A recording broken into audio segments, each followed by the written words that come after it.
ተንደርቦልት ወደሚባለው የመሰኪያ አይነት ስንመጣ ደግሞ ይህ መሰኪያ የዩኤስቢ-C እና ዲስፕሌይ ፖርት የምንላቸው መሰኪያዎችን ጥምር ባህሪ የያዘ መሰኪያ ሲሆን ቅርጹም የዩኤስቢ-C አይነት ነው።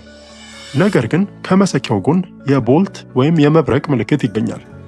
ተንደርቦልት 3 እና 4 የሚባሉት መሰኪያዎች እጅግ በጣም ፈጣን የመረጃ ማስተላለፍ አቅም ያላቸው ሲሆን ፍጥነታቸውም እስከ 40 ጊጋቢት ፐር ሰከንድ ይደርሳል። እነዚህንም መሰኪያዎች ተጠቅመን 2 እና ከዛ በላይ የሆኑ የ4K ጥራት ያላቸው ሞኒተሮችን መሰካት የምንችል ሲሆን በተጨማሪም በእነዚህ መሰኪያዎች የተሻለና ፈጣን የሆነ ተንቀሳቃሽ የግራፊክስ ካርድ ገጥመን የላፕቶፓችንን ጌም የማጫወት ብቃት ማሳደግ እንችላለን።